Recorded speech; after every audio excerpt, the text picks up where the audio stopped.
on the subject of the Palestinians. Here's Alex in North London. Alex, go ahead, sir. Hi, George. I'm calling from North London. I've been listening to you for 3 months now. Okay. Never had the chance to speak to you. Okay. But I was just calling on. I was listening to you a couple of nights ago, and you were talking to these people, and they were saying that Israel, the Jews, did not have the right to gain Israel from the Palestinians. And I was just saying, throughout history, the Jews have been persecuted, obviously from the Holocaust, and we were granted Israel as a result of this. And I feel that granted by whom? We were granted from Britain and other countries. Granted us that. Well, what right did Britain have to grant you somebody else's country? Well, it's due because we lost 6 million people. No. I'm not arguing about that. I'm going to come on to that. But what right did Britain have to grant you somebody else's country? We had the right because we lost 6 million people and we did not have a home. Well, yeah, I'm going to ask you for a third time. What right did Britain have to grant you somebody else's country? Well, they didn't. Well, they were giving us the right because it was they were basically gave us because of the. But they gave you somebody else's country. That's the point I'm making, Alex. Can you deal with it? Yeah, but the Jews have had to have also had to.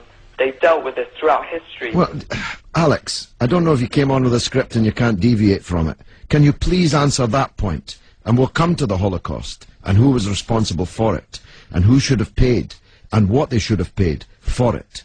But given that you've said Britain granted you, and you're presumably saying you because you're Jewish, somebody else's country, I'm asking you, what right did Britain have to grant you somebody else's country? Britain, you could say they didn't have a right, but they came in and dealt with us and with the Jews having lost all these lives, and they basically granted us this land. Okay. Well, I see I'm getting nowhere on this, Alex, so let me deal with your overarching point. Maybe you're just not equipped to deal with the principal point that I have made. The Jews have suffered racist anti-Semitism down the ages in many, many European countries, including our own. They were subject to regular discrimination at best, and pogrom and murder at most. That's undoubtedly true. The one place in the entire world that Jews were neither discriminated against nor subject to pogrom was the Muslim world. In fact, so much was that the case that when Christianity came back to power in Spain, in Andalusia, in the western extent of the Islamic Empire, when the Muslims left, the Jews left with them because they feared the Christian anti-Semitism which would be unleashed in the wake of the departure of the Islamic civilization in the West. That's why so many Jews are to be found even today, and were to be found in profusion before the creation of the State of Israel, in countries like Morocco and along the North African coast, because under the protection of the Muslims, the Jews left Europe and went to live in North Africa.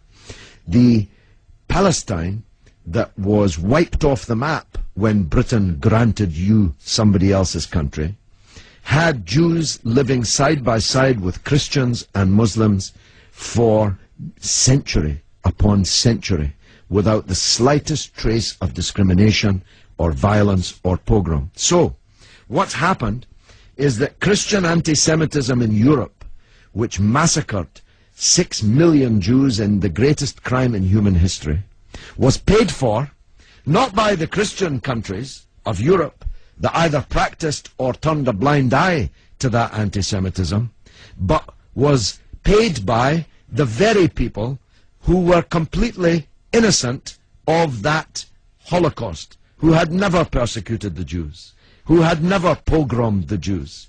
And that seems to me to add insult to the injury suffered by a people whose country was wiped off the map, who were dispersed into exile, to make way for a Zionist idea which was granted to European Jews, because these were the first settlers, granted to European Jews by Britain. And as you have singularly failed, 4 times I asked you, to acknowledge that Britain had no right to give away somebody else's country, one country giving to a second people, the land that actually belonged to a third people, it seems to me an all-round injustice, don't you think, Alex? Yeah, I agree that they didn't so much have the right, but they were stepping in after the Holocaust to grant it to the Jews. But it was It was long before the Holocaust that Britain stepped in.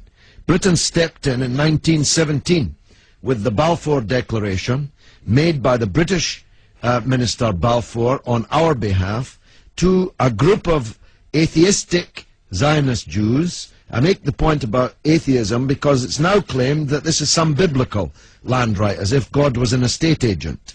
The men to whom Israel was promised were atheistic Jews. They were not only not speaking for all Jews, they represented at that time in 1917 a tiny proportion of the world's Jews. Most of the world's Jews supported communist or socialist parties and ideas at that time. The Zionists represented a tiny sliver of Jewish opinion at that time. Yet Balfour promised them the land which belonged to a third people, without consulting either the British or the world's Jews, and least of all, consulting the Palestinians. Okay, well, thanks very much for talking. Okay, Alex, thanks for listening, my friend.